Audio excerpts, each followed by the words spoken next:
So today we're going to talk a little bit about what kind of things you need to think about before you go to the hospital to have your baby. So kind of planning for your hospital stay, what things I recommend you have in your hospital bag as a pediatrician and mom herself, and then what things I really recommend that you have at home ahead of time from when you come back from the hospital. Welcome to the Beehive Doc Talks with Dr. Blair Rolnick. As a pediatrician and mother herself, Dr. Rolnick is here to answer your most pressing parenting questions and guide you through the tough spots.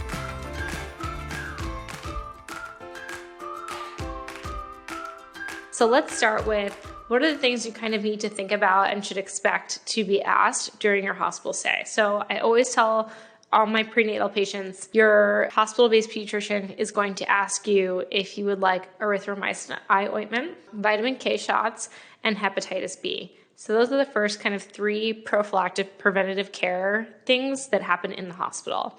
So what is each one for? Erythromycin ointment is an antibacterial eye ointment that we apply to, or we recommend we apply to all newborn babies to prevent neonatal bacterial conjunctivitis. The most common causes of neonatal bacterial conjunctivitis that this ointment specifically protects from are gonorrhea and chlamydia. So you need to think about that. You need to think about hepatitis B.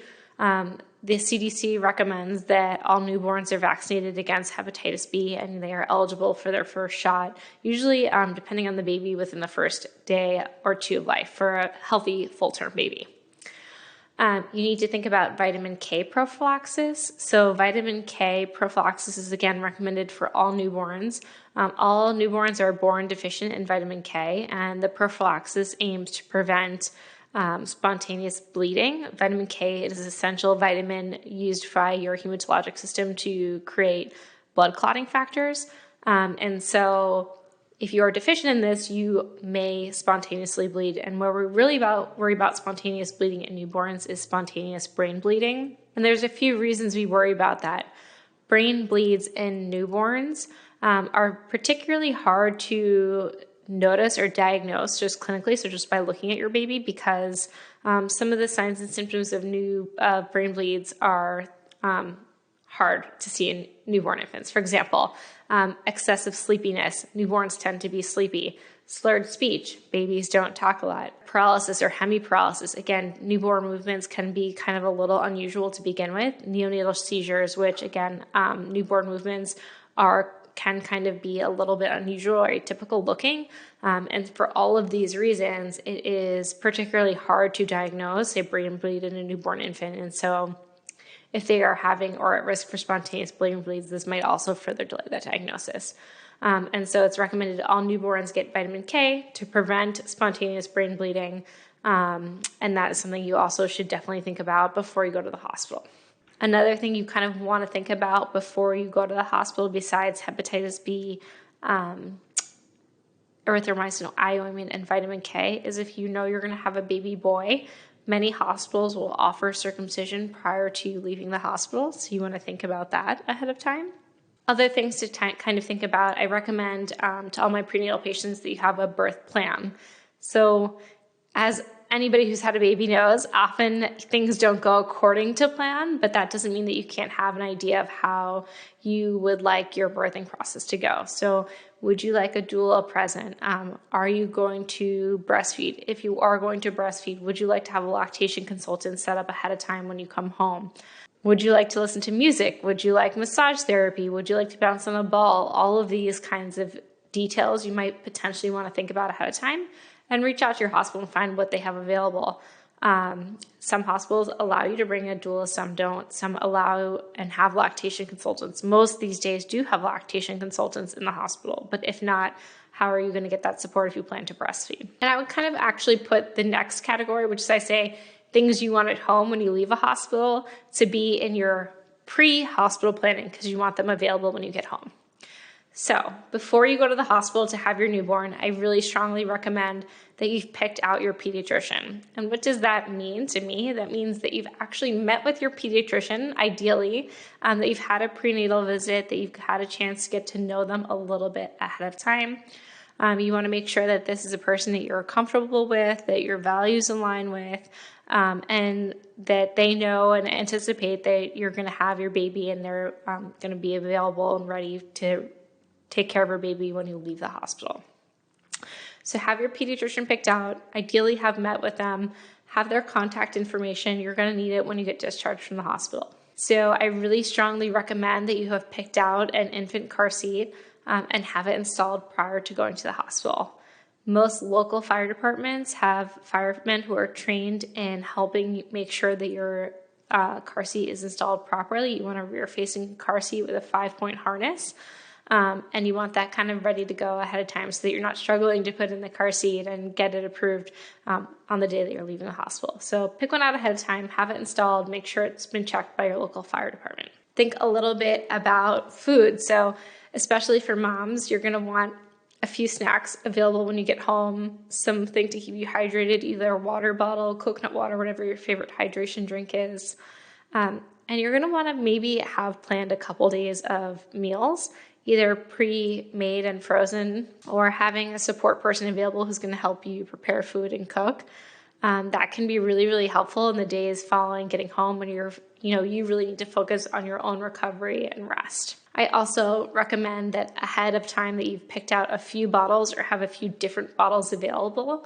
In the event that you need to use a bottle to feed, some babies have preferences that can't kind of really be determined ahead of time. They like one bottle better than another, so having a few available is great. I also recommend to all my patients, regardless of their intention to breastfeed or not, things don't always go exactly the way you hope to. So also think about having a few different types of formula or what kind of formula you would like to feed your child. And we're going to do our whole next YouTube episode on infant formula. To go along with the bottles, I really recommend that ahead of time you have a bottle brush and bottle soap at home. And if you know you're going to have a preemie, have a bottle sterilizer. Those are really the only patients that I strongly recommend uses a sterilizer for their bottles, or those premature infants. Or if you know that your child has a underlying cardiac, pulmonary, or immunodeficiency, I also recommend you sterilize their bottles. So you've got your bottles, your brushes, your bottle soap, formula. You're going to want to have ahead of time potentially a breast pump and breast pump parts, although I don't recommend that you start actually pumping if you're breastfeeding until you get closer to 1 month and your milk supply is well established. It can help to have it ahead of time. It's definitely not a must. That's kind of the breast pump and parts are kind of one of the things I say. Because I don't want you to start regularly pumping until 1 month, you don't absolutely have to have it ahead of time. Most insurance companies will cover a breast pump, and so that's something the hospital can help you get for when you're home. You do want to have some diapers, newborn-sized diapers ready. You want some wipes available, especially if you have a baby boy and you are thinking about that you want to get them circumcised before you leave the hospital. You should have some Vaseline available. Kind of covered all of the feeding things that I'd like you have available ahead of time at home when you leave the hospital. The next thing that your infant needs is a safe place to sleep. So think about having either a bassinet or a crib with a firm mattress, a few sets of tight-fitting either bassinet or crib sheets. I recommend you have a few PJs available. I really like the newborn, they're called newborn gowns, where the bottom you just tie. And the reason for that is it's really easy to untie at night, change the diaper, tie it back up. Or I recommend zippies because they're easy to open and close. Just be careful and mindful of not zipping up your newborn skin in those. I don't recommend having the really cute buttons or the really cute little pinch up buttons because it's really hard to get all of those closed in the middle of the night, and you're going to be opening and closing that PJ frequently to do frequent diaper changes. Newborns poop and pee almost every time you feed them, so every couple hours. And those minutes closing those cute little buttons up certainly count in the middle of the night. You're also going to want to have a swaddle or a few swaddles available. I recommend having the Velcro swaddles to start off with, especially if this is your first baby. The muslin swaddles are super cute and I love them, but they take time to get to learn how to use. So at least for those couple days, you want a quick swaddle that's effective. I recommend the Velcro swaddles that keep the hands nice and tight down, but allow for plenty of movement of the hips. You're going to want to have a newborn monitor set up next to wherever you're having your baby sleep, either in a bassinet or a crib. There's tons of different newborn monitors out there. As long as it's one that you're comfortable with and you kind of have it set up ahead of time, I'm good with that. And then you kind of want to have the newborn first aid kit is what I call it. So what should really be in there? Bathing needs for your newborn are pretty minimal until their umbilical cord falls off. So for the first couple weeks, really what you need is a cotton or a washcloth, a baby tub, and that's going to be like a really small little container, shallow, not too much room for them to move around. You're going to want, potentially, I recommend using a little bath thermometer so that you know the temperature isn't too hot. Most babies' skin is super sensitive, so what doesn't feel hot to you might actually still be quite hot to them. And that can be a really nice way of, just using that bath thermometer a few times in the beginning so that you know what the appropriate temperature feels like to your touch. I do recommend having that Vaseline, especially for boys. If you're getting a circumcision, you're going to want a newborn rectal thermometer to have. For the first 6 months, the only accurate way to really take a temperature in your newborn is rectally. And so that's a great thing to have in your first aid kit. Outside of that, the only real recommendation I have is having a nail file. I recommend for babies' nails that you use a file instead of a trimmer, and that's to prevent cutting their fingers. And the very last thing that you're going to want to have available, especially if you're breastfeeding, are vitamin D drops. There is no vitamin D in breast milk, and babies will not have enough vitamin D to sustain them. So pick out a vitamin D drop, have it available. If you're breastfeeding, I really like Genexa or Mama Earth because it's literally just one drop that you can put on your nipple, and it's super easy to administer to your newborn. And then also if you're breastfeeding, think about potentially ahead of time having some lactation support. So either an appointment with your lactation consultant or a few lactation consultants' names, and so that you can call them and have an appointment the first couple of days after your baby's born. And even think about potentially setting that appointment up ahead of time, because most moms who stop breastfeeding, it's usually in the first week of leaving the hospital because of concerns about milk supply. And so I find kind of having a plan to have some additional support in that first couple of days when you get home can be super helpful. Outside of all of those things, I think everything else you have a couple days to get. It's definitely not an exhaustive list of what you might potentially need for your newborn, but actually newborns really truly need very few things, and this will certainly get you through the first couple days and give you some time to go out or your support person to go out and buy whatever additional items you might need. Speaking of support, I also really encourage you to have at least 2 other adults available to support you when you leave the hospital with your newborn. So either your spouse, your support member, and hopefully and ideally another family member, but at least if you can, having 2 adults for those first couple of weeks is really, really helpful. Okay, so now you've kind of planned ahead for what things you're going to have at home available for you, and you've thought a little bit potentially and done your research about what you might have planned for your birth in the hospital. So you're in labor and it's time to go to the hospital. What things do you want to bring with you and what things don't you really need? Because your bag is going to get big really quickly. So this is a list of what I recommend to have available in the hospital for your baby. You do not necessarily need to bring formula if you're planning to formula feed. Hospitals often have formula available. They often have bottles and nipples available as well. However, if there is a specific type of formula you would like to use, bring it with you. If there's a specific bottle that you have in mind in using, also bring that with you. Diapers and wipes. I don't recommend that you bring diapers or wipes with you to the hospital. Hospitals have tons and tons of newborn diapers and wipes, and so those can take up a lot of space, and it's not something that you really need, as they will provide them for you. You do want to bring for your baby some clothes to bring home, and so that depends on the season. Just keep in mind you might want to have more layers if you're giving birth in a colder time of year, or less layers in a warmer time of year, but at least have one outfit to bring them home in. You will want to potentially have one little outfit or receiving blanket, but the hospital also will provide you with a newborn infant swaddle most of the time, or receiving blanket, so it's not a must. So for baby, you need relatively few things. Formula, if you have a specific formula you have in mind and you're going to use it. Bottles, if you have specific bottles in mind that we would like to use.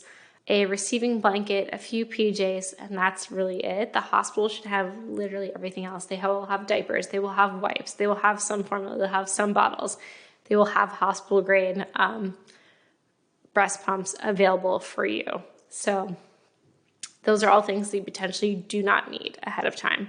And they will have a little bassinet in place for your baby to sleep. Everything else I recommend bringing is really for mom and her partner. And I kind of recommend, again, you have a few of these things available ahead of time, because once you're in labor, you might forget to grab a few things.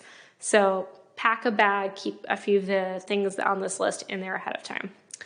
So you would like to have your insurance card for sure, at least a photocopy of it, your license for sure, at least a photocopy of it ahead of time in the bag. You should have your phone charger. That's often forgotten in the last minute dash to the hospital. So have a phone charger available. I would also recommend that you have headphones available, or a little mini speaker if you plan to listen to music while you're in labor. If you find having a specific playlist soothing, some women kind of like to have a playlist pre-made. Moms should definitely think about having a comfy outfit and PJs with them, as well as a robe.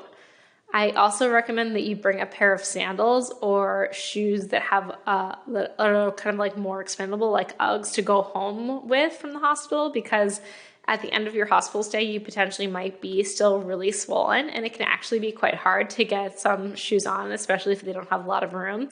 So think about sandals or Uggs or something that kind of is nice and comfortable and gives you a little extra space that you might need while you're still swollen, especially moms who are pre-planned C-sections. They tend to give you a lot of fluids in the OR, and you're going to be puffy, and it's going to be hard to get some of your regular shoes on. I recommend that you have hair ties or a headband potentially during labor. Think of it kind of a little bit like working out. You're going to be sweaty. You're going to want your hair out of your face. So bring a few hair ties. Bring some chapstick. For whatever reason, your lips always seem to get chapped when you're in labor and after labor, so have some chapstick available for yourself.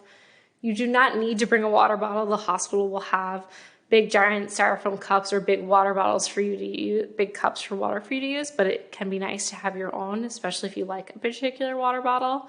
You're going to want to stay hydrated during and after all of the labor and delivery.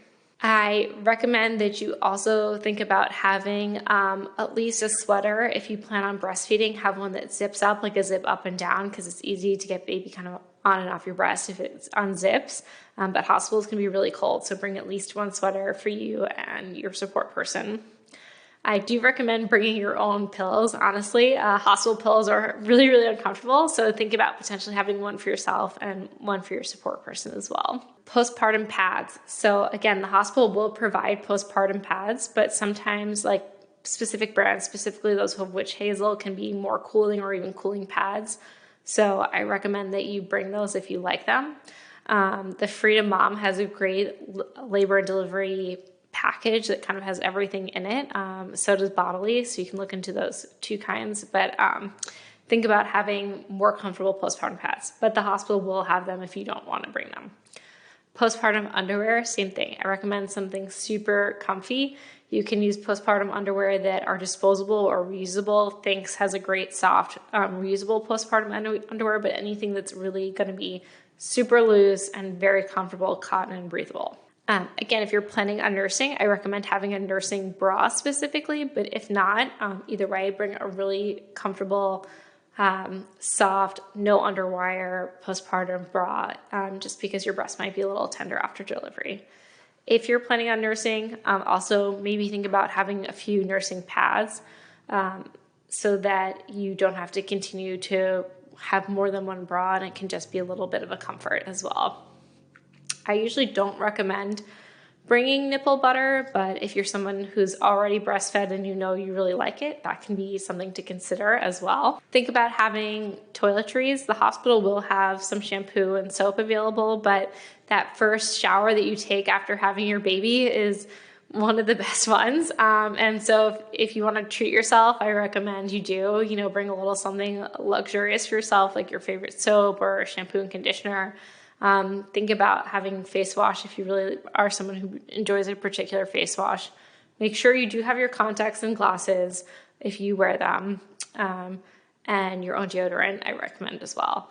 The hospital, again, will have toothbrushes and toothpaste, but if you're someone who is particular about that, also think about packing that ahead of time. So last kind of few comforts. I recommend that you have a robe and slippers. Again, your feet are going to be swollen and you're going to want it to go in and out of your hospital bed. So just have something you can slip on and off easily.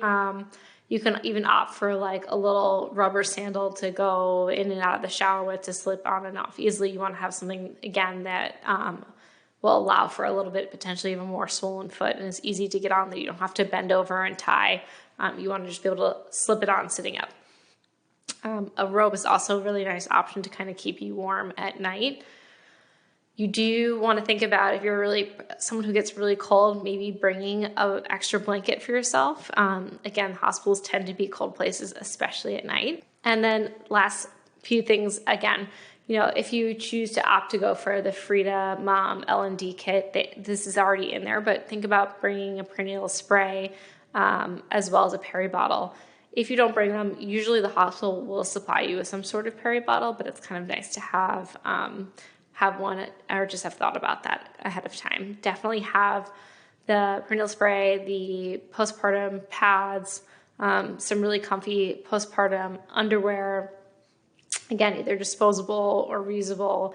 The spray and the peri bottle, have all those things available to you at home as well. So if you bring one kit to the hospital, maybe think about also having one kit available for you when you get home. So again, this list isn't totally comprehensive, and you can kind of pick and choose as an individual what you feel like you might need more of versus the other, but it's definitely, do know that the hospitals will have many things like diapers and wipes and peri bottles and postpartum pads already available to you, as well as bottles and formula and a hospital grade pump. So some things, if you're okay with using the hospital, they might have it and you don't necessarily need to pack it, but just kind of have an idea or at least something packed ahead of time so that when you're ready to go, it's ready. It's a little bit less stressful for you. And then think about having a few of these things set up ahead of time. So again, and so when you get home, it's a little bit one less thing on your plate. Because bringing a newborn home is already, you're going to have enough on your plate. So try to kind of front load a little bit of this work off of you ahead of time. And then again, with the things I kind of said to think about before you get to the hospital, it's just nice to have thought about it and give yourself the time to read about it and be knowledgeable about things like deciding whether you want to circumcise, whether you want to give vitamin K, erythromycin, Hep B, the AP, and I recommend all three of those, of course. And there are pluses and minuses to circumcision as well. So think about those things, have those conversations with your pediatrician, ideally have had a prenatal visit and discuss those things ahead of time so that when the time comes, you don't feel like you're kind of on the spot making those decisions. I hope that you find this episode to be helpful. If you did, definitely leave a comment below. If there are things that you think, that I didn't think of that you want your other mommies to make sure they have with them, definitely leave that below. It's super helpful for everybody to have that feedback. And anybody who's watching this who's expecting a newborn soon, I wish you the best of luck. It's a super exciting time. Thank you for watching the Beehive Doc Talks with Dr. Blair Rolnick. For more episodes and her practice, visit BeKindPediatrics.com, and don't forget to subscribe for more parenting tips wherever you get your podcasts. This information is for educational purposes only. It is not medical advice. Always seek medical advice from a qualified physician.